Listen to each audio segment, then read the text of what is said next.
Vas-y. Alors, donc avec Goodbarber, tu peux créer ton application mobile pour 4 plateformes, iPhone, iPad, Android, Windows Phone 7. Et donc, je vais te montrer ce que ça donne avec Avec l'assistant. On va créer un peu, voir un petit peu comment ça se passe niveau design. Avec l'application mobile de notre blog à nous, de Goodbarber. Ça pourrait aussi bien marcher avec le tien, comme on l'a fait par exemple. Donc tout se passe dans un assistant très simple. Ouais, c'est ultra visuel quand même. Hein. Exactement, dans lequel tu vas pouvoir ajouter ton logo, paramétrer les différentes couleurs. Ordonner les éléments de tes menus, par exemple, si tu veux mettre plus en avant une rubrique qu'une autre. Et on peut rajouter autant de modules qu'on veut, non? Exactement. Parce que là, je vois photos, vidéos. Ouais, tout à fait. On propose par exemple d'ajouter une chaîne vidéo YouTube, une galerie Flickr, parce que ça peut avoir un réel intérêt, par exemple. Ah oui, effectivement. Cas, là, cette vidéo, peut-être que tu la mettras sur ta chaîne YouTube.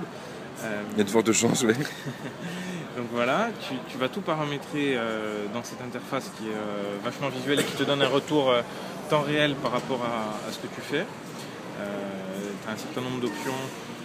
Donc je vois la taille du texte, option de partage, les commentaires aussi. L'accès aux commentaires des articles, la possibilité de soumettre des commentaires aussi que tu peux activer via nos applis. Et à la fin, tout est... une fois que tu as ajouté ton logo, tes couleurs et tout, tu peux voir à quoi va ressembler ton appli. Alors là, en l'occurrence, c'est une appli iPhone, mais on peut faire exactement la même chose avec Android ou WT7, ce que je vais te montrer. Moi, c'est vraiment un outil qui est universel, quoi, en fait. Absolument multiplateforme, ouais. Il n'y a pas BlackBerry, hein, mais bon. Il y a plein. En même temps, BlackBerry, en ce moment... Nous, l'idée, c'est vraiment d'aller sur les plateformes qui ont de l'avenir. qui ont de l'avenir et qui le montrent. Voilà, non, c'est vrai que là, vous avez comme les plateformes principales maintenant. C'est vrai que le smartphone, ça va être ça, quoi. Ça va être Android. Tu vois à quoi pourrait ressembler l'appli Windows Phone du blog Goodbarber. Voilà. Avec ici la lecture des articles. Donc c'est quand même assez important d'avoir cette preview web qui te permet de voir directement à quoi ça va. Ouais, parce qu'après ça part en soumission. Exactement.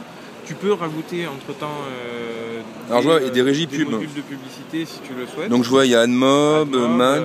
Tu as Mob Partner aussi qui est un acteur assez important.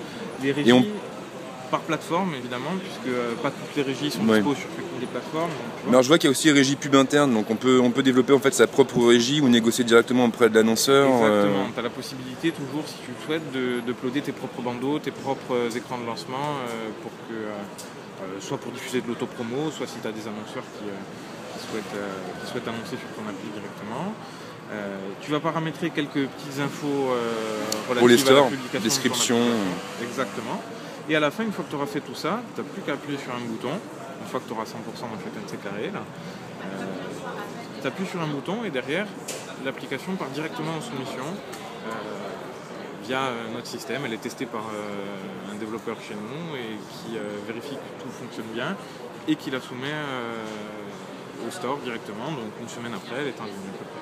D'accord, ok. Et je vois qu'il y a un module statistique aussi. Exactement. Alors le module statistique, c'est une fois que ton appli est publiée, c'est celui qui va te permettre de consulter, par exemple, combien de fois ton application est lancée chaque jour, combien de téléchargements tu as accumulé, en moyenne combien de temps restent les gens sur ton application, qu'est-ce qu'ils font. Tu as la possibilité aussi d'utiliser des services de stats externes, comme Fleury qui est pas mal utilisé sur iOS, mais aussi Google Analytics sur Android. Donc ça, c'est vraiment ce qui va te permettre d'analyser le comportement de tes lecteurs dans l'application. Là, tu es sur le dashboard en fait. Tu vois, là, je suis sur le dashboard d'une appli qui a été publiée. Ok, donc tu as le résumé pour... voilà, et tu vois tous les téléchargements par plateforme. Exactement. Le nombre de lancements, c'est important aussi. C'est ce qui te permet de voir combien tu as d'utilisateurs réellement actifs chaque jour. Tu peux évidemment envoyer du push. Ah ouais, donc ça veut dire que tu peux envoyer une notification à tes lecteurs. Exactement. Ouais, genre tu fais une opération spéciale ou... Tu peux avoir une info importante à leur communiquer. D'accord, ok. Et alors tout ça coûte combien? Alors, la grande question. Tout ça, c'est commercialisé sous forme d'abonnement. À partir de 19,90 € par mois pour une plateforme. Donc une plateforme, ça peut être au choix iPhone et iPad ou Android ou Windows Phone 7. À toi de voir ce sur quoi tu veux axer en premier. Et puis 10 € de plus par mois par plateforme. D'accord, donc si je prends toutes les plateformes par exemple, ça me fait du 40 € par mois. 40 € par mois. Et sur 2 ans, ça me fait du 33 € par mois. Ouais, donc pour un blogueur. Il y a 4 mois apparemment offert, non ? À peu près 15%. D'accord, ok. Exactement. Ok, bah écoute, je te remercie en tout cas. Bah, j'avais déjà parlé de Good Barber, mais c'est bien de le faire en vidéo, et puis là c'était l'occasion aussi de se rencontrer. Puis bah bon courage pour la suite. Eh bien, merci beaucoup.